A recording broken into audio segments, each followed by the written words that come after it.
neighborhood. Do the good you know you could. Doing good. If you believe you can achieve. Doing good. Reach out. Be strong. One love. Keep doing good in your neighborhood. The rising number of fatalities due to road crashes in Jamaica is at an alarming rate, and we all need to play our part in reducing this. This week, we bring you stories of persons who have lost their loved ones in road crashes, as well as show you highlights of the National Road Safety Council's vigil. Miss Universe Jamaica 2015, Sharlene Rädlein, was involved in a motor vehicle crash 7 years ago. She survived and now shares her story with us. The accident made me realize how important family is. Today I treasure my family. They are my everything. You said that in your interview. Why? My family is everything to me. My mother especially, she's my backbone throughout everything. And I didn't really value them, I think, even more so until my accident. Like, you kind of just take them for granted and you take life for granted. So after my accident, it was more so of that appreciation to know that you have your family there, to have your back, and to know they're always going to support you. Now, you were a happy-go-lucky person. Going through life, I mean, did you ever think that something like this would happen to you? I don't think anyone really thinks that, you know, something like that will happen to you. Especially as a teenager, you kind of think that you're invisible, and you kind of just go about things and you don't really care. You're kind of careless, and your parents warn you, be careful and, you know, watch out, and you just kind of brush it off. It's a street that was familiar to you. Were you taking any precautions at all? From what I remember, I was taking the precautions, and the crazy part about it is, with crossing the first 4 lanes, my friend was actually about to step out in front of a car, and I pulled him back and I said, watch out, there's cars coming, you know, like, you have to be careful. And we got to the median, and I remember just looking and seeing that it was a red light, and that's all I remember. So in my mind, I thought I was taking the proper precautions to cross the road, but clearly it didn't happen so. What did they say happened? From what my friends tell me, that I was running across, and my friends apparently said that they actually were yelling, saying, there's a car coming, but I don't remember even that happening. And I was just about to hop onto the sidewalk, and the car kind of nipped me in a little bit, and because I didn't see it, it was more of like I was jello. I hit the windshield, hit the hood, and then I skid 5 feet across on the ground. You were the only one that was hit? I was the only one that was hit.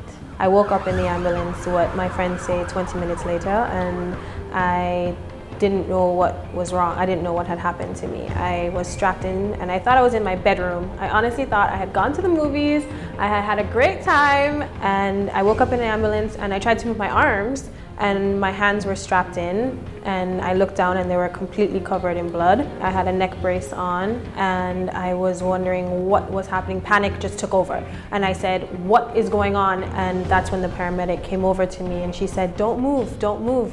And I said, what happened? She said, you don't remember what happened? I said, no. She said, you got hit by a car. I looked at her like she was crazy. I said, when did I get hit by a car? I don't remember this ever happening. And that's when I was helicoptered to the trauma center afterwards, and I was there for 8 hours. They called me the miracle child because I received no broken bones, no internal wounds, nothing was wrong. I was in the hospital for 8 hours, and everything was just external. I received 15 stitches to my head and just road rash along my arm here and around my eye, and that was it. How did that change your life? I'd always wanted to be a model my whole entire life after my accident. When I looked in the mirror and I saw my scars and I saw the wounds, and I just kind of felt this depression kind of surface, like I would never be perceived as beautiful or anything. I would just kind of, it was like I was scarred, and that was it. I remember laying in my bed and like having anxiety attacks and crying and just thinking I'm never going to be normal, this quote-unquote normal. How did you get over that? My parents and my family really were the contributors to my self-esteem, because they showed me and they reminded me that no one is perfect. It took a while to build up my self-esteem, but I think after a while I kind of was just like, I don't care, you know, like you threw up your hands and you're just like, I'm so sick of this standard. And I just started to play around with makeup, and that's how it all started, where, you know, me saying, you know what, I'm gonna become a model anyways. I'm gonna defy this. I'm not gonna allow this to identify who I am and define me. I'm gonna go ahead and show everyone that I can still do this. And I had many people tell me that you can't do it, you won't ever do it. So many people. I just blocked them. It was like I was wearing those horse, you know, shields, and I just had the goal where I wanted to be.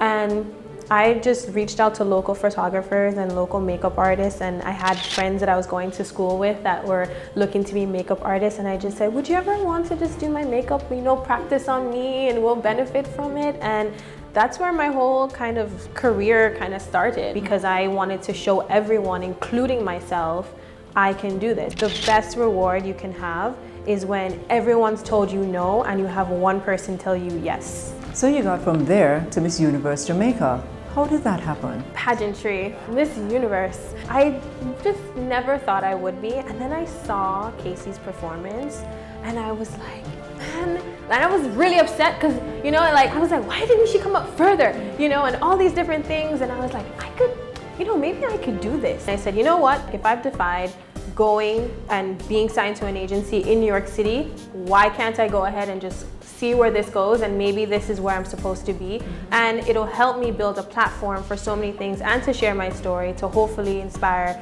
young people around, you know, to achieve and go for their goals. And it ended up being here. So how did Jamaica embrace you? I've felt so much love, you know, I definitely have. I mean, you have people say so many things definitely throughout social media, and everyone will have comments, and not everyone is going to love you. But I think especially working in modeling, I know firsthand, you have to have a thick skin. And I've gone through so many things that I'm just like, not everyone's going to love me, that's fine. And the people that do love me and appreciate me and they're just like rooting for me, I just embrace their love, and I make sure to say thank you on my social media whenever they do, because it really means a lot to me that they, you know, they're my cheerleaders and they're rooting for me. What impact did the accident have on your family? My mom is my best friend, and I think it kind of made, you know, it's like a reality check, I think, for both of us, where you're kind of like, it's like, as much as I take my mom for granted, she kind of took me for granted in a sense, but there was a stronger bond, I think, between us, and especially my two eldest brothers, everyone in my family. I have two eldest brothers, and my mother and my father. And I think it just really brought us closer together even more, and making sure that we don't take each other for granted, because you just don't know. How do you now look at life? I take more chances than I ever have before. You know, everything I'm like, let's go, you know?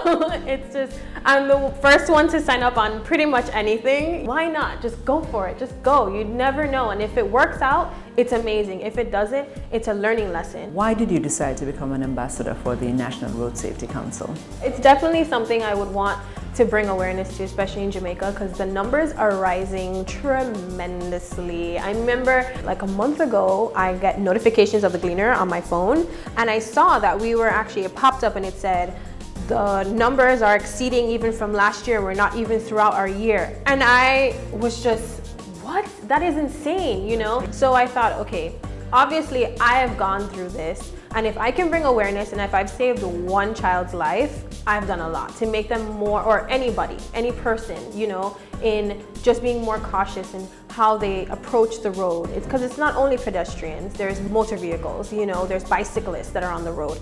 I see so many times where bicyclists just go across the road without any precaution. They just go, or, you know, people who are driving, they just drive. And it scares me. Every time I'm just like, you don't know. You don't know, you know? And now being here and being able to have that platform and say it in this way, it's for Jamaicans to just be more cautious and bring awareness to them, and to show that I've experienced something that I would want no one, and I would wish on no one. And what's your message to the different groups of road users? Be more cautious. It sounds so silly, but looking left to right really makes a difference.